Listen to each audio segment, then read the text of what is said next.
RBI के governor श्रीमान Shaktikanta Das ji, Kris Gopalakrishnan ji, members of regulators, finance industry के लीडर्स, फिनटेक और स्टार्टअप वर्ल्ड के मेरे साथी, अन्य सभी महानुभाव, देवी और सज्जनों, ये भारत में त्योहारों का मौसम है। अभी जन्माष्टमी हमने मनाई है और खुशी देखिए, हमारी इकोनॉमी और हमारे मार्केट में भी उत्सव का माहौल है।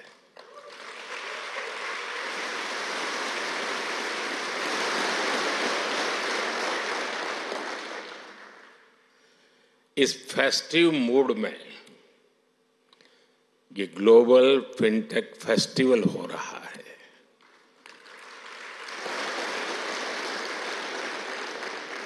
और वो भी सपनों की नगरी मुंबई में।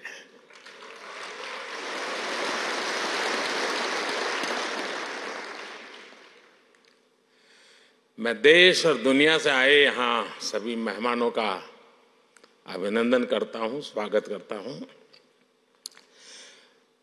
यहाँ से आने से पहले मैं अलग अलग एग्जीबिशंस देख करके आया हूँ, काफी साथियों से गप्पे गोष्ठी करके आया हूँ। हमारे नौजवानों के इनोवेशन का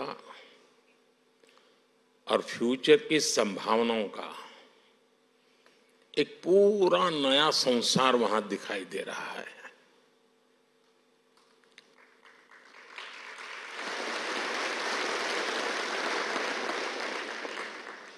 चलिए, आपके काम के लिए मैं शब्द बदलता हूं।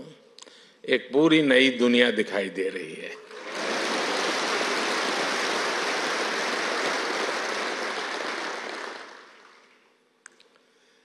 मैं इस फेस्टिवल के आयोजकों को सबको बहुत बहुत बधाई देता हूं।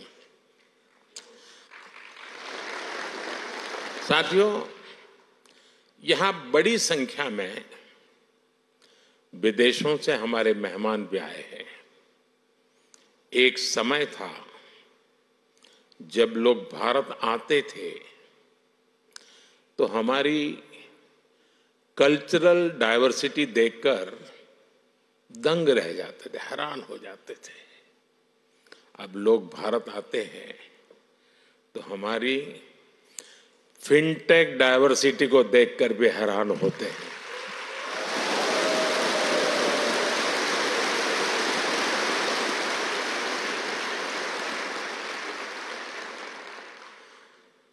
एयरपोर्ट पर लैंड करने से लेकर स्ट्रीट फूड और शॉपिंग एक्सपीरियंस तक भारत की फिनटेक क्रांति चारों तरफ दिखती है।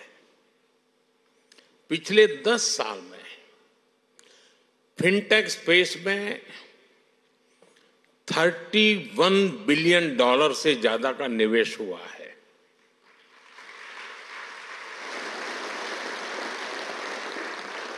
दस साल में हमारे फिनटेक स्टार्टअप्स में 500% वृद्धि हुई है।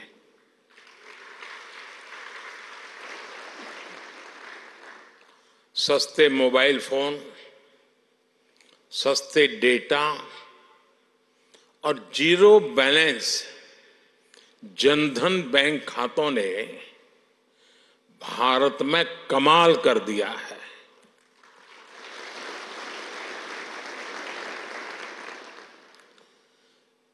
आपको याद होगा, कुछ लोग पहले पूछते थे, पार्लियामेंट में खड़े होकर के पूछते थे और अपने आप को बहुत विद्वान मानने वाले लोग पूछते थे।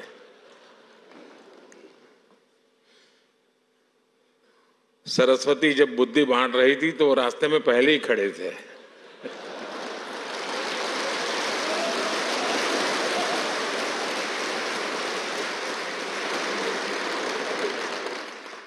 और क्या कहते थे?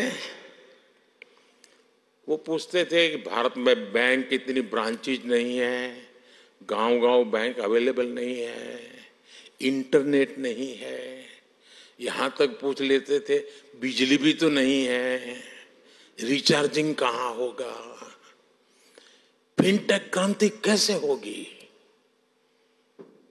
ये पूछा जाता था। और मुझ जैसे एक चाय वाले को पूछा जाता था।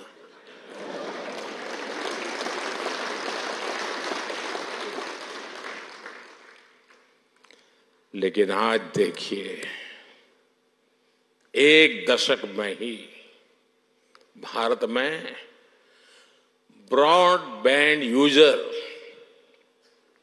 60 मिलियन यानी 6 करोड़ से बढ़कर 940 मिलियन यानी करीब 94 करोड़ हो गए।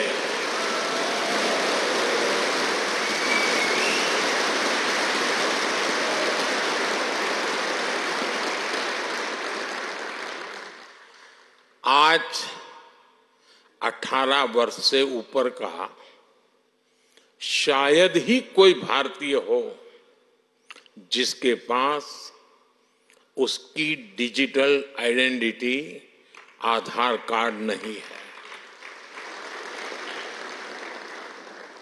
आज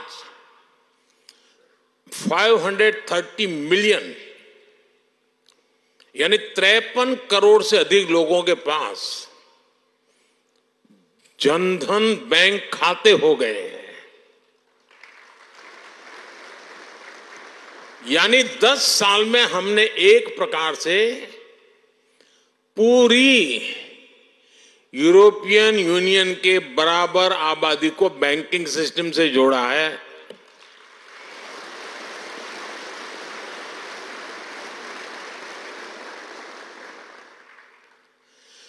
साथियों, जनधन, आधार, मोबाइल की ट्रिनिटी ने एक और ट्रांसफॉर्मेशन को गति दी है। कभी लोग कहते थे कि कैश इज किंग। आज दुनिया का करीब करीब आधा real time digital transaction Bharat में होता है।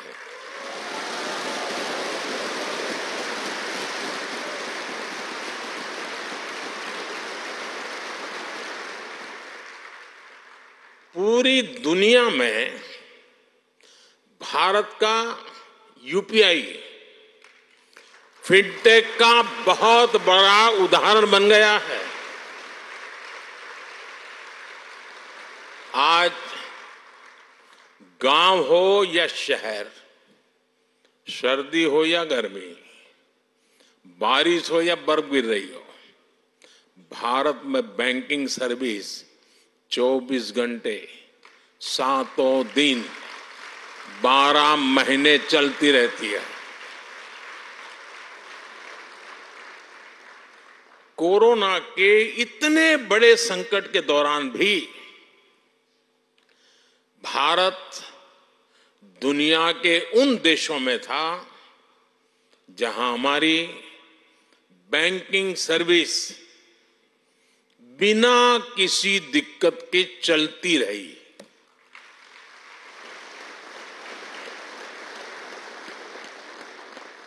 साथियों, अभी 2-3 दिन पहले ही जनधन योजना के 10 साल पूरे हुए हैं। जनधन योजना विमेन एम्पावरमेंट का बहुत बड़ा माध्यम बनी है। जनधन योजना के चलते करीब 290 मिलियन यानी 29 करोड़ से ज्यादा महिलाओं के बैंक खाते खुले हैं। इन खातों में महिलाओं के लिए सेविंग्स और इन्वेस्टमेंट के लिए नए अवसर बनाए हैं। इन्हीं जनधन खातों की फिलॉसफी पर हमने माइक्रो फाइनेंस की सबसे बड़ी स्कीम मुद्रा लॉन्च की। इस स्कीम से अभी तक 27 ट्रिलियन रुपए से अधिक का क्रेडिट दिया जा चुका है। 27 ट्रिलियन। इस स्कीम की करीब 70% बेनिफिशियरी महिलाएं हैं।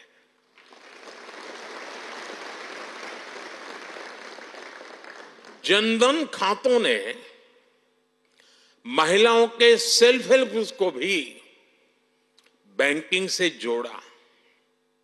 इसका फायदा आज देश की 10 करोड़ रूरल विमेन को मिल रहा है। यानी जनधन प्रोग्राम ने महिलाओं के फाइनेंशियल एम्पावरमेंट की एक मजबूत नींव रखी है। साथियों, पूरी दुनिया के लिए पैरेलल इकोनॉमी एक बड़ी चिंता का विषय रही है। फिनटेक ने पैरेलल इकोनॉमी पर भी चोट की है और बधाई के पात्र आप लोग हैं।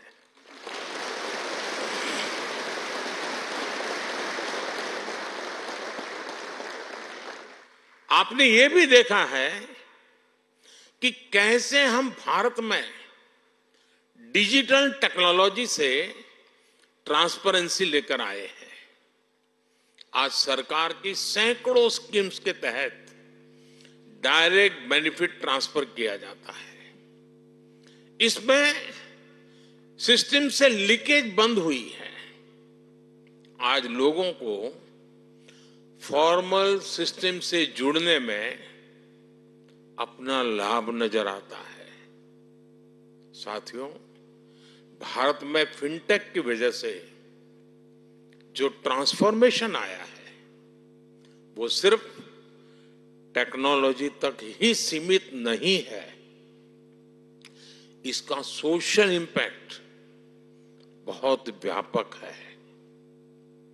इससे गांव और शहर की खाई को ब्रीच करने में मदद मिली है। कभी हमारे यहां बैंक की सर्विस लेने में ही एक पूरा दिन लग जाता था। एक किसान के लिए,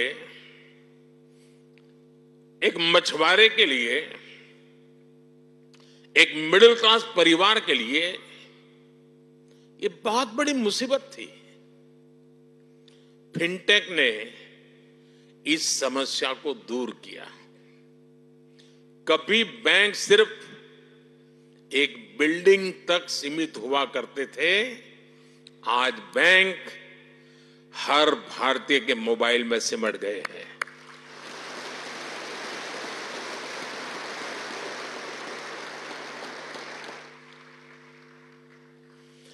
साथियों, फिनटेक ने फाइनेंशियल सर्विस को डेमोक्रेटिक बनाने में भी बड़ी भूमिका निभाई है।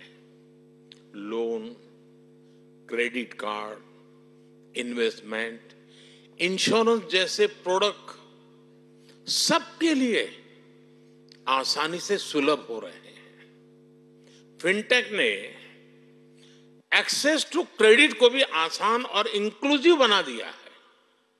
मैं एक उदाहरण देता हूं। आप जानते हैं, भारत में स्ट्रीट वेंडर्स की एक पुरानी परंपरा है,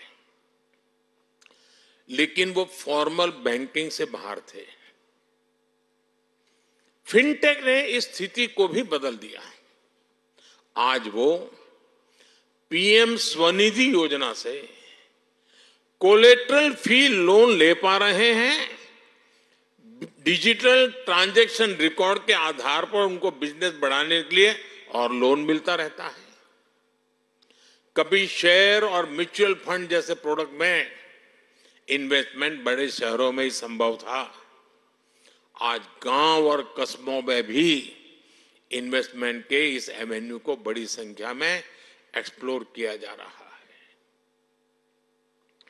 आज कुछ ही मिनटों में घर बैठे ही डीमैट अकाउंट खुल रहे हैं, इन्वेस्टमेंट रिपोर्ट्स ऑनलाइन मिल रही है। आज बड़ी संख्या में भारतीय रिमोट हेल्थ केयर सर्विस ले रहे हैं, डिजिटली ऑनलाइन पढ़ाई कर रहे हैं, स्किल सीख रहे हैं। ये भी फिनटेक्स के बिना संभव नहीं था।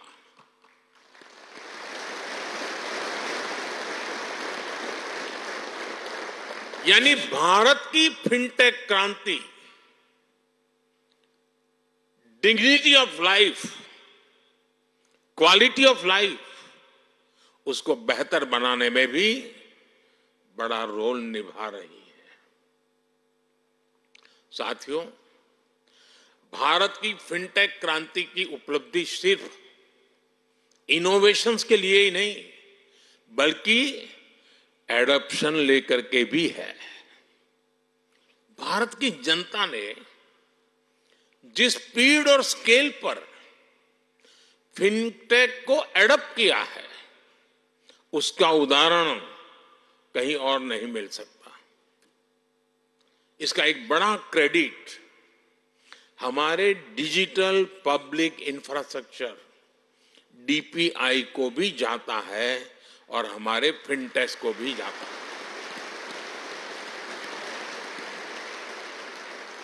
देश में इस टेक्नोलॉजी को लेकर ट्रस्ट पैदा करने के लिए अद्भुत इनोवेशन किए गए हैं। क्यूआर कोड्स के साथ साथ साउंड बॉक्स का उपयोग ऐसा ही इनोवेशन है।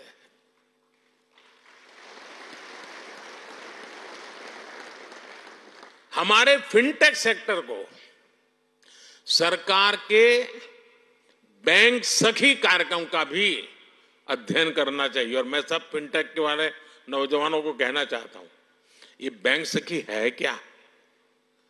मैं अभी जलगांव आया था एक दिन, तो मैं ऐसी बैंक सखियों से मिला तो बड़े गर्व से कहती, मैं एक दिन में 1.5 करोड़ रुपए का कारोबार करती हूं।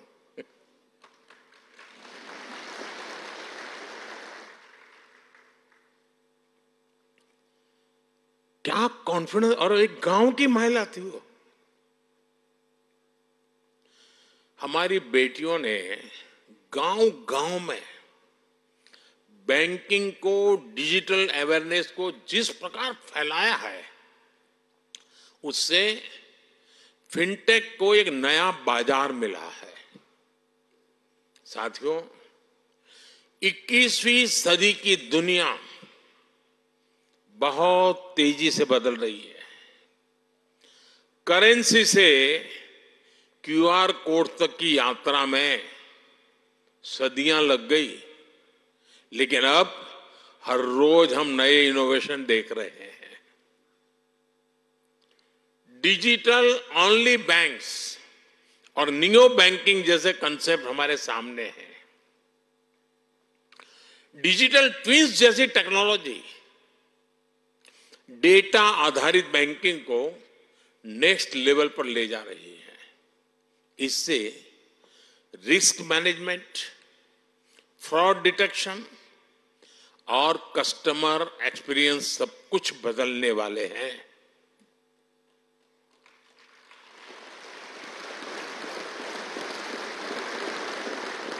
मुझे खुशी है कि भारत भी लगातार नए फिनटेक प्रोडक्ट्स लॉन्च कर रहा है। हम ऐसे प्रोडक्ट तैयार कर रहे हैं जो लोकल है, लेकिन उनकी एप्लीकेशन ग्लोबल है।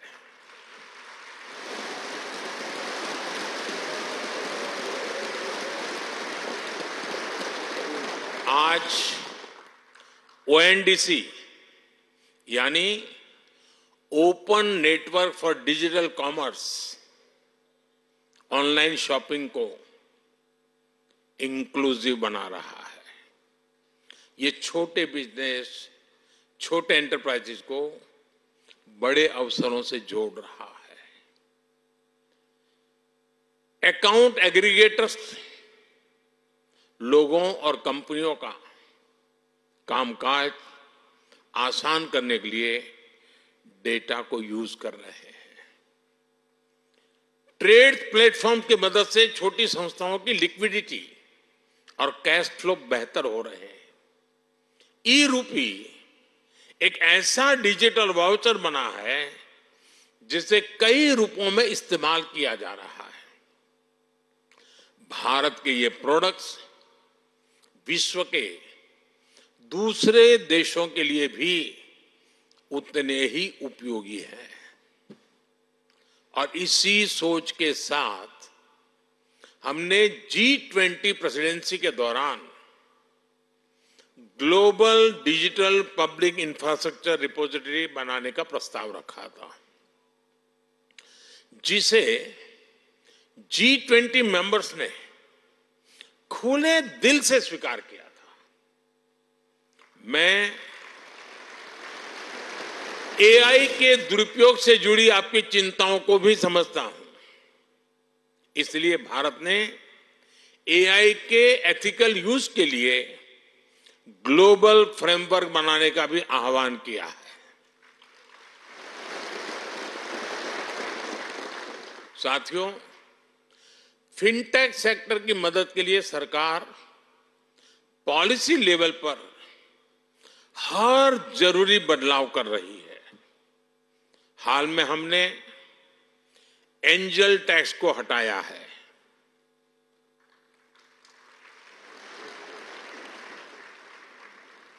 ठीक नहीं किया?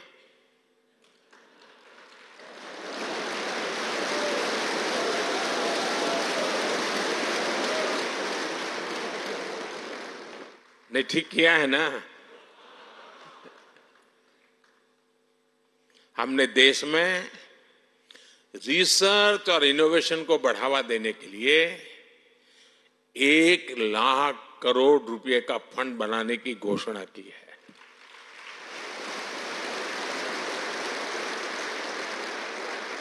हमने डेटा प्रोटेक्शन कानून बनाया है। मेरी हमारे रेगुलेटर से भी कुछ अपेक्षाएं हैं। हमें साइबर फ्रॉड को रोकने के लिए और डिजिटल लिटरेसी के लिए और बड़े कदम उठाने होंगे। साइबर फ्रॉड स्टार्टअप्स की, फिनटेक्स की ग्रोथ में रुकावट न बने, ये ध्यान रखना भी उतना ही जरूरी है।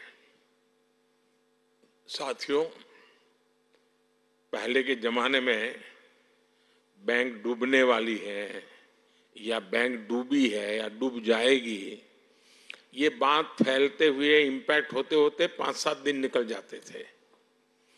आज अगर किसी व्यवस्था में पता चला कि इस पर साइबर फ्रॉड है, 1 मिनट में मामला पूरा, वो कंपनी गई। फिनटेक के लिए बहुत जरूरी है। और साइबर सॉल्यूशन, उसका बाल मृत्यु बहुत जल्दी हो जाता है। कोई भी साइबर सॉल्यूशन निकालिए, उसका बेईमान लोग तोड़ निकालने में देर नहीं करते, तो उस सॉल्यूशन का बाल मृत्यु हो जाती है। फिर आपको नया सॉल्यूशन लेके आना पड़ता है। साथियों, आज सस्टेनेबल इकोनॉमिक ग्रोथ ये भारत की प्राथमिकता है। हम स्ट्रांग, ट्रांसपेरेंट और एफिशिएंट सिस्टम्स बना रहे हैं। हम फाइनेंशियल मार्केट्स को एडवांस टेक्नोलॉजीज और रेगुलेटरी फ्रेमवर्क से मजबूत कर रहे हैं। हम ग्रीन फाइनेंस से सस्टेनेबल ग्रोथ को सपोर्ट कर रहे हैं। हम फाइनेंशियल इंक्लूजन के उस इंक्लूजन के सैचुरेशन पर बल दे रहे हैं। मुझे विश्वास है भारत का फिनटेक इकोसिस्टम भारत के लोगों को क्वालिटी लाइफस्टाइल देने के मिशन में बहुत बड़ी भूमिका निभाएगा। मुझे विश्वास है भारत का फिनटेक इकोसिस्टम पूरी दुनिया की ईज ऑफ लिविंग बढ़ाएगा।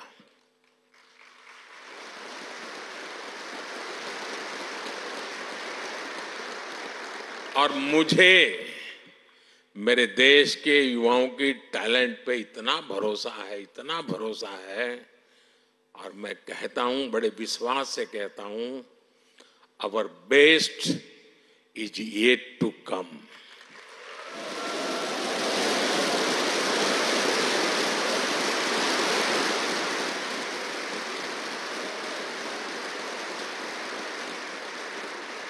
ये आपका 5वां समारोह है ना, तो 10वें में मैं आऊंगा।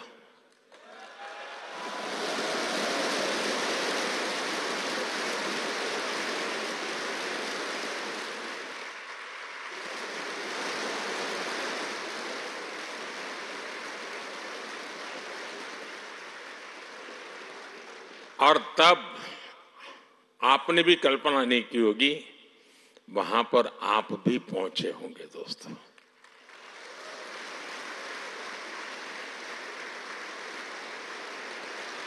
आज अभी मैं आपके कुछ स्टार्टअप यूनिट्स वालों को मिला, सबको तो नहीं मिल पाया, कुछ लोगों को मिला, लेकिन हर एक को 10-10 होमवर्क दे करके आया हूं।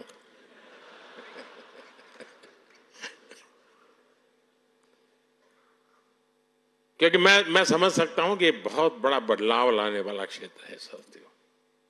एक बहुत बड़ा रिवॉल्यूशन हो रहा है और उसकी मजबूत नींव यहां हम देख रहे हैं।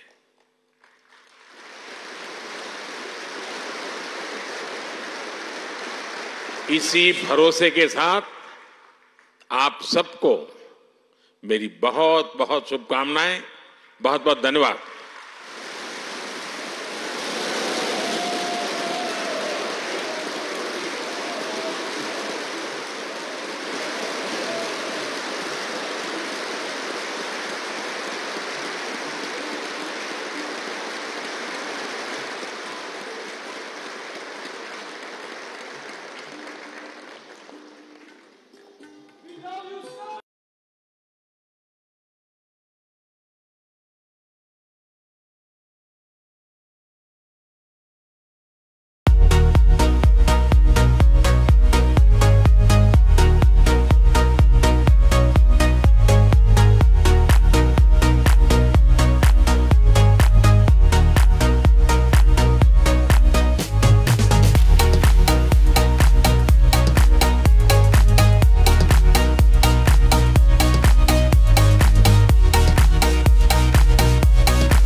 गजाधारी ज्वेलर्स, जो है पिछले 75 सालों से आप सभी का भरोसा, आपकी खुशियों के साथ। आशापूर्णी मंदिर, पठानकोट से Manchanda tower, Dalhousie road. Prabh Dayal Gajadhari jewellers, जो है पिछले 75 सालों से आप सभी का भरोसा, आपकी खुशियों के साथ। आशापूर्णी मंदिर, पठानकोट से Manchanda tower, Dalhousie road. Prabh Dayal Gajadhari jewellers, जो है पिछले 75 सालों से आप सभी का भरोसा, आपकी खुशियों के साथ। आशापूर्णी मंदिर, पठानकोट से Manchanda tower, Dalhousie road. Prabh Dayal Gajadhari jewellers, Manchanda tower, Dalhousie road, Pathankot. कहीं सुना है रिटेल की दुकान पर होलसेल का दाम? जी हाँ, नव्या लेकर आया है डिजाइनर सूट्स, कुर्तीज और फैब्रिक्स। सबसे सस्ता, सबसे अच्छा, defence road, Mamun, Pathankot. Contact 9614196141।